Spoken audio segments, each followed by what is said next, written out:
Herkese salam dostlar. Bugün yeni bir YouTube videosu ile sizin karşınızdayım. Bu YouTube videosunda İngiliz dilini sıfırdan öğrenen biri olarak necə öğrenmişəm və hansı uğurlu taktikalardan istifadə etmişəm, sizinlə bu haqqda danışacağım. Bilirəm ki, ölkəmizdə əksər gənc və əksər tələbə bu problemdən əziyyət çəkir ki, İngiliz dilinin bir neçə müəllim yanına getmişəm, bir neçə materialdan istifadə etmişəm, çoxlu söz bilirəm, amma danışa bilmirəm. Bu niyə baş verir? Bu niyə belədir? Gəlin bu suala cavab tapaq bu videoda və İngilis dilini daha rahat və daha yaxşı şəkildə necə öyrənə bilərik? Bu sualın cavabını öyrənmiş olaq. Və yəqin ki, hər kəsə məlumdur ki, ölkəmizdə İngilis dilini öyrədən saysız hesabsız müəllim var və həmçinin saysız hesabsız kurs var. Lakin bu müəllimlərin və kursların əksəriyyəti demək olar ki, sizə bu yolda uğurlu olmağın sirrini demir. Sadəcə olaraq sizə müəyyən bir material göstərir və söylürlər ki, bu materialı oxusaz, bu leveli bitirəcəksiniz və siz artıq bu levelda İngilis dilini bilmiş olacaqsınız. Əslində dostlar, siz həmin anda düşünürsünüz ki, həmən bu leveli bitirəcəm və artıq bu levelda mən bu qədər İngilis dilini bilmiş olacağım. Lakin reallıq bu deyil.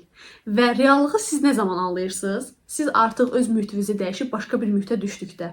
Çünki bu mənim başıma da gəlib. Mən elə düşünürdüm ki, İngilis dilini mükəmməl şəkildə bilirəm. Çünki artıq IELTS-də almışam, artıq müəyyən bir səviyyədə söz bazamda var, müəyyən bir levela da gəlmişəm.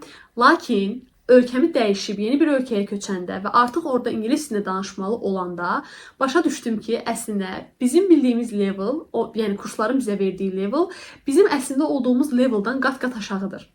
Və ona görə də siz özünüzü əgər gelişdirmək istəyirsinizsə və İngilis dilini öyrənmək istəyirsinizsə, siz də özünüzün uğurlu olduğunuz bir metodu və yol seçərək o metod üzrə self-study edərək öyrənməlisiniz. Yaxşı, bəs belə bir sual eşitmiş kimiyəm ki, yaxşı, bəs biz öz metodumuzu seçdik və planımızı qurduq. Necə davam edəcəyik? Hansı materialdan istifadə edək? Necə öyrənək? Gəlin bu barədə danışaq. Dostlar, istəyirəm ki, sizə öz real təcrübəmi bölüşüm. Deməli, necə oldu ki, mən İngilisinə başlamaq qərarı aldım. Birinci kursdan etibarən mən düşünürdüm ki, mütləq şəkildə xaricdə təhsil alacağam və nə olursa olsun bu plan məndə heç vaxtı ikinci bir yerə keçmədi. Yəni ikinci bir arxa plana keçmədi. Və bunun üçün də başladım kurslar axtarmağa ki, hansı kursa getsəm daha yaxşı olar, hansı müəllimlə davam etsəm daha yaxşı olar. Lakin mən demək olar ki, 6-7 müəllim dəyişmişəm.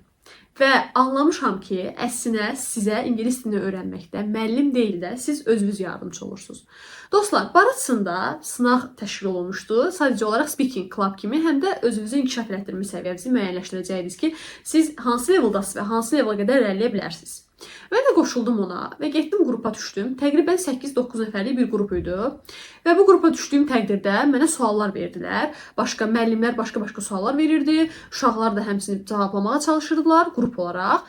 Mən də bu qrupun içərisində çox sıxılırdım. Çünki dostlar, mən İngilis dilini o qədər də yaxşı bilmirdim və ətrafda olan qrupda olan uşaqlar həqiqətən də mükəmməl şəkildə ingiliscə danışırdılar.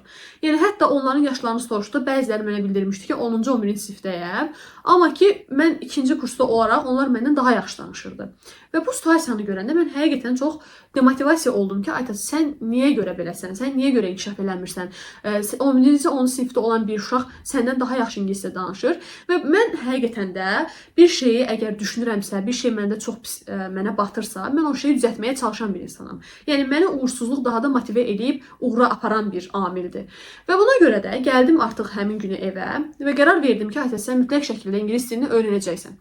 Bu yolda isə sən heç bir müəllimlə davam eləməyəcəksən. Çünki müəllimlə davam edən uşaqların 90%-nin uğuru mənə görə onların özlərindədir. Müəllim sizdə sadəcə sizə uğurlu olmaq üçün yol göstərən, yəni yönətən, sizə bir istiqamət göstərən şəxsdir. Burada sizin üzərinizə düşən əsas məsələ müəllimin sizə verdiyi tapşırıqları eləmək və gündəlik olaraq məsəl üçün müəyyən bir praktiklər eləməkdir. Və siz bu yolda özünüzün müəlliminiz olmalısınız ilk növbədə. Dostlar, gəldim evə, oturdum, başladım plan qurdum. Necə bir plan qurdum? Yazdım ki, Aytaç, 30 dənə gündə hər gün söz öyrənəcəksən və gündə 2 dənə videoya baxacaqsan. Amma necə baxmaq dostlar? Gəldiniz, 30 sözü öyrəndiniz və 30 sözü yalnızca siz söz olaraq öyrənmirsiniz. Məsəl üçün tutaq ki, Apple, Apple-da alma deməkdir. Belə yox. Öyrənirsiniz ki, Apple alma deməkdir. Məsələn, it's a kind of fruit. Bu hər hansısa bir meyvə növüdür. Yəni siz həmin sözü definition ilə öyrənirsiniz. Yəni açıqlaması ilə öyrənirsiniz. Və artıq siz sözü definition ilə öyrəndiyiniz təqdirdə həmin sözü də bilirsiniz. Həmin sözün açılışını da bilirsiniz və həmin sözün avtomatik sinonimlərini də öyrənmiş olursunuz. Və bu sizə danışmaq üçün və həmin sözü daha rahat və daha yaxşı şəkildə yadda saxlamaq üçün çox böyük bir önəm daşıyır. Dostlar, mən hal-hazırda belə bir nümunə gətirə bilərəm ki, ingilis dilə yanaşı artıq ingilis dilini bitirdiyim təqdirdə mən alman dilini öyrənirəm və alman dili də mənim üçün çox önəmlidir, gələcək həyatım üçün və yaşamım üçün. Və mən alman dilini öyrənərkən də bu taktikadan istifadə edirəm. Yəni sözü öyrəndikdən sonra həmin sözün definitionunu da öyrənirəm. Təkcə söz yox, sözün definitionunu da öyrənmək lazımdır mütləq şəkildə. Və ikinci növbədə isə vurğuladım ki, videoya baxırıq. Bəs videoya necə baxırıq? Məsəl üçün siz açdınız bir fairy tale-ə baxırsınız, nağıla baxırsınız. Bu zaman siz həmin nağıla baxırsınız, dinləyirsiniz və mütləq şəkildə ingilis dilində alt yazı ilə və Azərbaycan dilində, türk dilində, rus dilində alt yazı olmaz. Qətiyyən olmaz. Mütləq şəkildə ingilis dilində olan alt yazı görməlisiniz ki, dostlar, sizin həm reading bacarığınızı inkişaf eləsin, həm listening bacarığınızı inkişaf eləsin, həm də writing bacarığınızı inkişaf eləsin.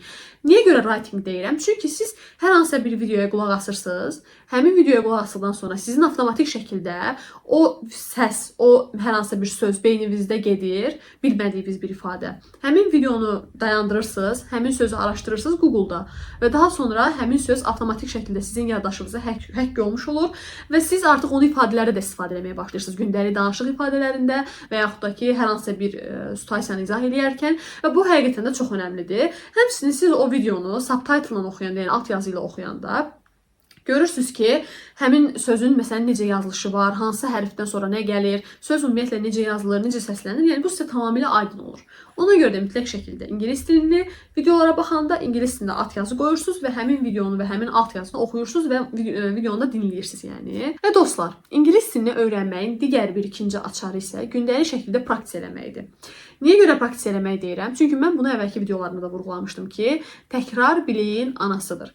Öyrəndiyiniz hər bir ifadəni və öyrəndiyiniz hər bir sözü gündə təkrarlasanız, dostlar, o sözün sizin yaddaşınızdan çıxma kimi bir ehtimalı yoxdur. Və siz artıq həmin sözü beyninizə yazırsınız. Və bununla da siz daha çox söz bilərək, daha çox cümlə qurma potensialınız olur. Və mütləq şəkildə gündəlik təkrar edirsiniz və çalışırsınız ki, bir gün etdiyiniz bir, məsəl üçün addımı, tutaq ki, 30 söz öyrənmək, 2 videoya baxmağı, digər gündə təkrarlayasınız. Çünki davamlılıq olmadığı təqdirdə siz heç cür dil öyrənə bilmərsiniz. Mütləq şəkildə siz özünüz o disiplini yaratmalısınız ki, özünüzdə siz dil öyrənmə prosesində davam edə biləsiniz və daha çox söz öyrənəsiniz, daha çox o dilə yatqınlaşasınız. Çünki dostlar, belə düşünün, bir gün məsələn tutaq ki, durursunuz səhər-səhər yuxudan, əl üzünüzü yuyursunuz, daha sonra məsələn yuxunuz gəlir, yatmırsınız, oturub dərs oxuyursunuz və daha sonraki gündə də bu proses baş verir.